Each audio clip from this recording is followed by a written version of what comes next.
Hey everybody. So first of all, if you're watching this tonight, Merry Christmas. If you're not, then well, Merry Christmas anyway, because it's Christmas night. And this is going to be part 2 of my US fatty typeset. This will contain quarters through dollars. There is 1, 2, 3, 4, 5, 6, 7, 8, 9 coins. 1, 2, 3, 4, 5, 6, 7, 8, 9, 10. 10 coins. Sorry. I thought 9 was off. First up, 1908 D, 25 cent and 64 CAC. I bought this from Heritage Auctions. It was not CAC, and I feel like I got a really good deal on it. I think the ending bid was like 360 or something. Too cheap for this coin in my opinion. Love the color. As you can see, it's got some rainbows there. It's a 64. It looks way better than a 64 when you first look at it. However, there's a mark behind the mouth. You can only kind of see it at an angle, but straight on you can't even really see it. That's why it's a 4 and not a 5. Good luster. Just overall real nice surfaces. And the reverse is more of the same. Nice coin. You can see it's in a 3.0, which is something that I was looking for. I just kind of stumbled onto this one. I found it. I put it on my watch list, and I kind of hoped it would go cheap, and it did. Very pleased with this coin. I don't think I'll ever really upgrade that unless I win the lottery or something. There's just no real point to upgrading that. All right. Then we have. I do not have a standing Liberty quarter. So we jump right up into the Washingtons. This is 56 and 66. Nothing too special about it. Again, this is 3.0. That's the whole reason why I bought this one. It's nothing too special. I'll upgrade this eventually to something cooler. For now, this isn't bad. I think this is like $20. Then I wasted $15 to CAC it because I'm an idiot. And that's what dumb people do. So, cool beans. Next is half dollars. The first one we have here is definitely going to be left behind at some point, but it's an 1824 half dollar in VF30. I can tell you that this is the moment I got this in hand and I opened the package. I kind of laughed because this does not look like a 30 to me. This looks more like a 25. So I knew right off the bat it wouldn't CAC. And it's a barcode fatty.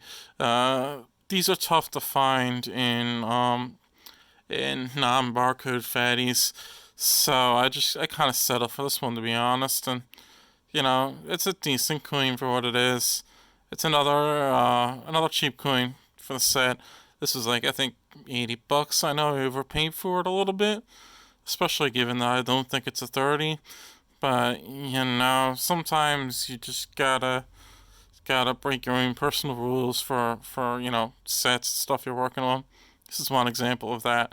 I will definitely replace this at some point. I want to find a nice XF45 AU50 and a fatty holder to replace it with. I'm not opposed to buying a mint state one, but that's gonna have to be well timed because that's gonna be a lot of money if I go that route. Half dollars, 45 Dane 64. This one's in a 3.0. When I saw this on Facebook, which is where I bought it from, I thought it was a shot gold sticker, so I scooped it. I think it was like $55 shipped or something. Did not cost me a lot. You can see it's got stupendous luster. Very common on these. A little bit of toning, some nice toning there. Reverse is the same. Oftentimes on these walkers, you will see they have a lot of chatter on the fields, but this one has pretty nice fields, which is one of the big reasons why I thought it was a shot gold sticker. I'm guessing it's in gold because it's kind of got a few light marks on the sun. Then it's got a pretty nasty gash on the hip there, but small but deep. I'm guessing that's why I think CAC. It's a nice coin, I'll eventually upgrade this to a 65, and it's just a matter of time. Now for one I won't upgrade. This is 54 Franklin half dollar. This is one of the proofs in the set. I think it's maybe the only proof in the set. It's a gold cameo, proof 65. I got this off eBay. Auction win. I don't remember exactly how much. It was relatively affordable for what it was. And I remember just looking at it and thinking, dang, that looks good for a 5. And it's cameo to boot. So I scooped this, sent it in, got a gold cac. I was a little surprised, but very happy with that. You can see the reverse is basically decam, but the obverse is probably correctly graded a cam. Super clean, no hairlines, no real chatter or hits or anything. Just a really nice coin, and the surfaces are. It's tough to see through the plastic, but they're relatively unflecked. So a lot of the times these proofs, as the mirrors start to decay, you'll see, like under America here, you see those like little white dots. That's actually flecking of the mirrors. It can be really unattractive, and it can happen pretty fast sometimes, even with frosted devices. But this one has relatively clean mirrors in that regard. So, I actually have I think I have a 66 cam as well. I think it's also gold cac and a fatty, but I won't be replacing this one with that one just because I think this coin has more overall eye appeal. It's just a nicer coin overall. The next one up is a barcode fatty as well. CAC does not review these. This was a cheap pickup. I can't remember how much I paid for this. I think it was like less than $100 though, so it was pretty cheap. 64 Franklin. I mean not Franklin. Who's this guy? Kennedy. 64 Kennedy. Improved 68. It's just a nice flashy proof. No real cameo contrast to speak of, especially on the reverse. Just a high grade proof.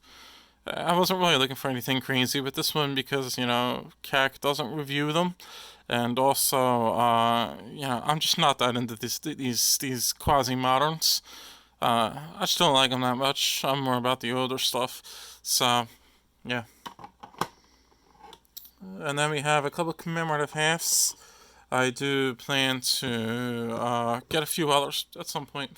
But, for now I have this Colombian at 64, this failed CAC. I don't really understand why it failed CAC. I'm guessing from the slight friction and marks right there on the cheek, or probably why. It's got some nice rim toning, clean fields for a 4, slightly weakly struck, but that's just kind of the way a lot of these look.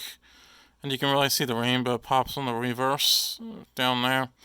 This is probably toner induced holding, so a lot of these old fatty slabs, you will see there's color like here on this side of the coin, but not on this side, because what happened was the slabs themselves are inert, the plastic is inert, but these paper inserts were not inert, so the sulfur that was in the paper would tone the coin.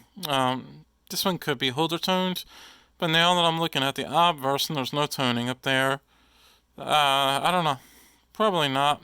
Probably not. But, yeah. So, this one I will probably upgrade at some point. Ideally at like a 65 Colombian. CAC'd without the barcode. And, the idea is to put 3 commemorative, $half into the set.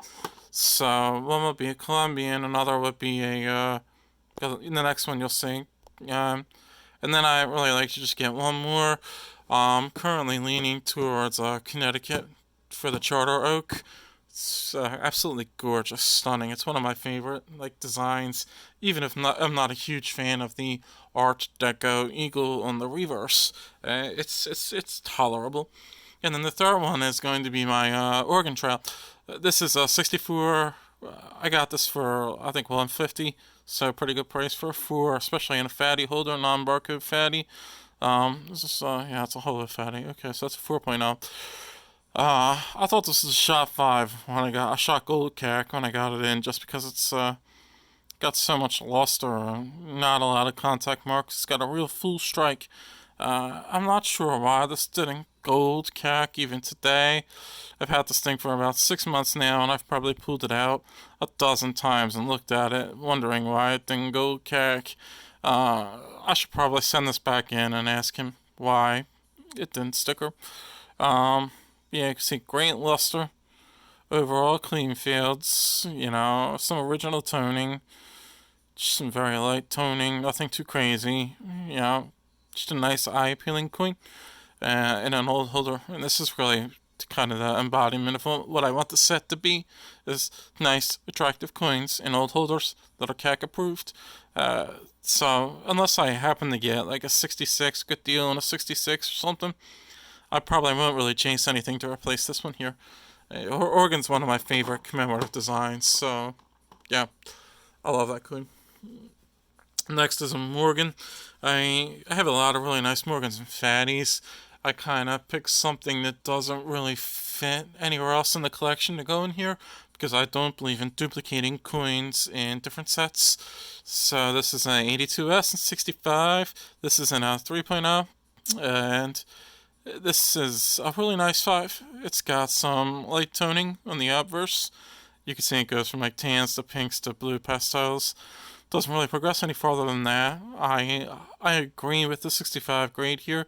It's got some light, high point shadow like in front of the face there, and then on the cheek. You can see there's some very light, frost breaks, and then the neck.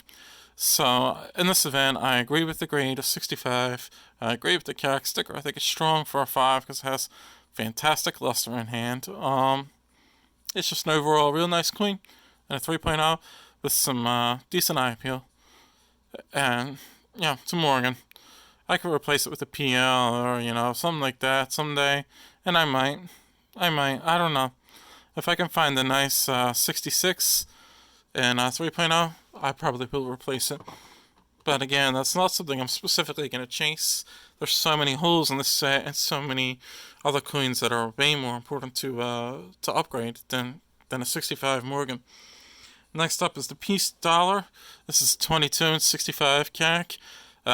This is a very nice 65 in my opinion. You can see there's some lines right there on the cheek. That's why it is not a 66. Also on the neck, there's a little bit of staining. Still a nice coin for a 5, fully struck, which is always nice to see on piece dollars. And yeah, this is not a coin I really ever see myself upgrading. I got this for $80 plus the CAC fee, so cost base is $95. I'm not a huge piece dollar guy. I don't see the point in chasing a 66, let alone a 66 and a fatty, which is probably going to cost an arm and a leg. So, yep, that does it for my fatty type set. I'll be adding to this over the years, I'm sure, expanding it. I've been focusing on it a bit lately, which means I'm probably overdue to add some nice pieces to it. As I add them, I will show them off on the channel, either via unboxings or as, part of my weekly purchases or collection updates, stuff like that. I've ran through a few other coins for this collection. I bought a seeded dollar, ended up returning because it was too dark in hand. It was XF40 grade, but it had like AU details. However, the toning was dead terminal, straight across the whole coin. So I sent that one back. I missed out on a really nice Proof 65 seeded dollar that the dealer wanted $5,000 for. I just didn't have the money for it. I wish I just pulled the trigger and figured out where the money was going to come from later. That coin was gorgeous. So stuff like that. I'm focusing on the seeded dollar and the trade dollar right now. I really like to get those out of the way before I go after some more of the copper or some of the other stuff. I've had a couple leads on a few Standing Liberty quarters. They didn't pan out. Just, I don't know why. Bad luck with auctions, stuff like that. So that's where it sits for now.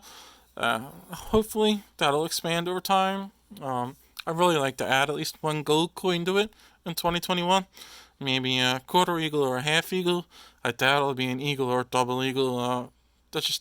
Double eagle's too expensive for me right now. A quarter I could justify. A half I could probably justify. So yeah, that's all I got for you.